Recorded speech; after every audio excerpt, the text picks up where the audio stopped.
Kenormalan baru telah mulai berlaku di Indonesia. Kita harus tetap produktif, harus tetap bekerja, tapi tentu dengan protokol kesehatan yang baru. Banyak aturan-aturan baru yang membuat kita menjadi melakukan kebiasaan-kebiasaan baru. Tentu awalnya tidak mudah, awalnya tentu sulit karena ini adalah kebiasaan baru. Tapi kalau kita optimis, kita bersabar, insya Allah kita akan lebih baik lagi ke depan. Saya Ijun, Iwan Junanto, selamat datang di Bitok.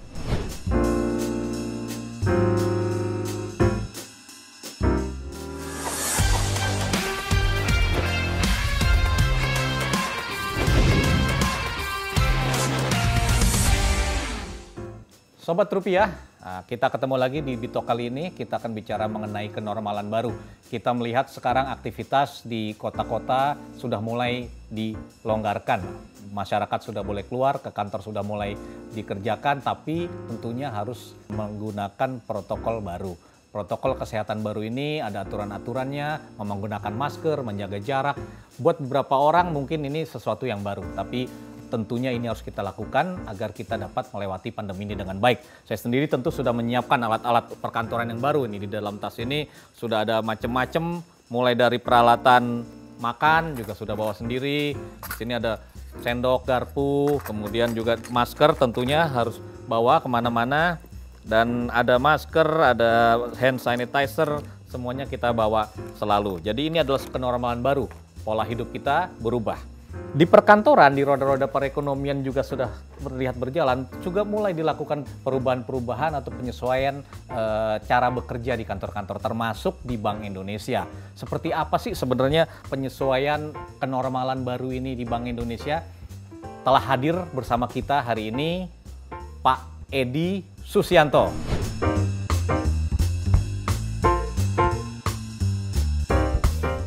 Assalamualaikum Pak Edi. Waalaikumsalam Pak Iwan. Alhamdulillah. Ini Pak Edi Susianto yang adalah Kepala Departemen Manajemen Risiko Bank Indonesia. Beliau ini bertanggung jawab terhadap keselamatan Bank Indonesia, seluruh pegawai Bank Indonesia dan operasional Bank Indonesia di masa pandemi dan masa normal baru ini. Saya mau tanya-tanya nih Pak, tentang bagaimana sih sebenarnya Bank Indonesia ini menghadapi ketika pertama kali pandemi berlangsung, terus sekarang mulai masuki new normal, apa saja nih protokol-protokol yang dilakukan oleh Bank Indonesia? Bapak di Departemen Manajemen Risiko tentunya ada persiapan-persiapan. Oke Pak Iwan, jadi pada saat kita memasuki era pandemi Pak, kurang lebih di awal-awal Maret ya Pak Iwan ya. Iya. Kita lakukan memang pada saat itu, dan juga saya yakin hampir di semua tempat melakukan hal yang sama, banyak melakukan pengketatan-pengketatan. Ya tentu seperti kontrol temperatur badan, ya Pak Iwan. Terus kemudian bekerja dari rumah itu sampai 90%, lebih secara umum ya Pak Iwan. Terus kemudian kita melarang orang untuk menggunakan datang kantor dengan kendaraan umum. Oke. Dan tetapi di sisi lain juga kita mendukung hal-hal yang untuk peningkatan kesehatan pada saat itu. Oke. Masker kita bagikan, vitamin kita bagikan dan sebagainya untuk supaya imunitas orang itu kuat lah gitu ya. Apalagi Bank Indonesia ini Pak Iwan. Iya. Punya tugas istilahnya tugas kritikal. Iya. Tugas mengawal ekonomi, mengawal nilai tukar, mengawal likuiditas rupiah, mengawal layanan sistem pembayaran, yang dimana orang ini nggak harus hadir. Kita masukkan dia ke hotel untuk menghindari mengisolasi. Okay.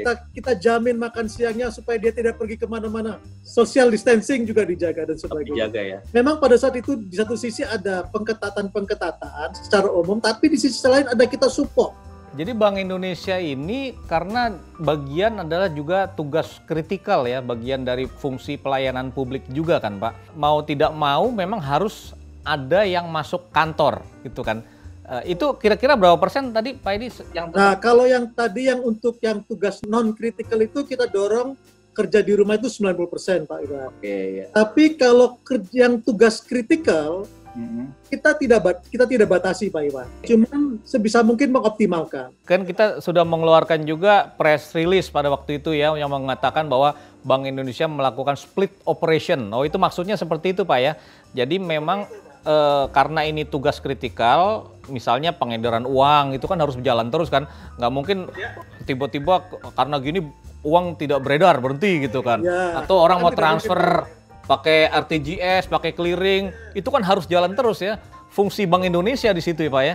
Nah, Betul, split itu berarti kita punya dua operasi, yang satu tuh sebagai backup gitu Pak ya. Atau Betul, Pak. tapi dua-duanya jalan Pak ya. Dua-duanya jalan Pak. Oh iya. Jadi kita untuk memisahkan itu tadi Pak tujuannya, karena kan pandemi ini kan penularan Pak ya, Iya. kata kuncinya kan. Jadi kita mengharapkan tidak ingin ada tertular, tapi kan kita jaga-jaga. Ya. Kalau ada yang tertular di satu tempat, operasional tetap jalan. Baik. Karena itu tugas penting Pak, tugas mulia Bank Indonesia melayani masyarakat Betul. dan ekonomi Indonesia Pak. Ya, luar biasa Pak Edi. Nah, kalau yang di kantor sendiri nih Pak, yang di kantor pusat nih kan, bagaimana kita membuat protokol kesehatan di lingkungan Bank Indonesia sekarang, dan juga di fase new normal nih apa? Lumayan ketat penjagaannya. Jadi kalau masuk di temperaturnya lebih daripada 37,5 langsung dibawa ke diminta untuk ke dokter. Dan kita di Bank Indonesia ini pada saat era pandemi itu kita cukup agresif juga melakukan rapid test Pak kepada seluruh pegawai. Oke.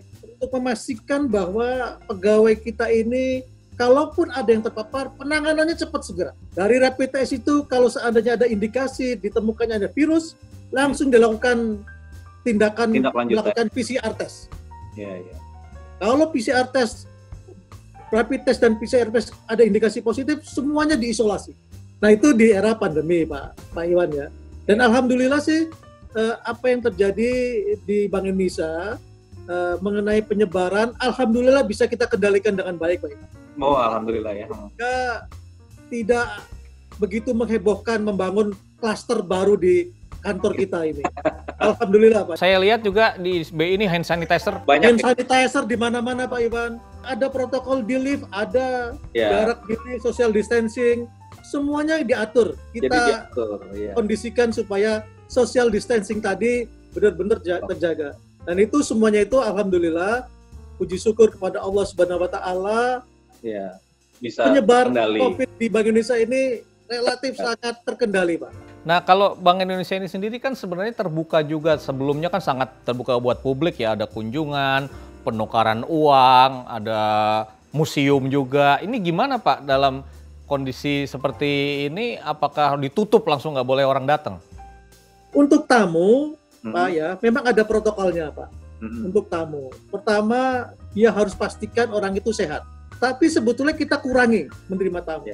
Tamu bila perlu kita lakukan secara virtual apabila ada ingin rapat dan sebagainya. Dan ini budaya meeting secara virtual ini di Bank Indonesia pun juga sama dengan lembaga lain meningkat sangat signifikan Pak.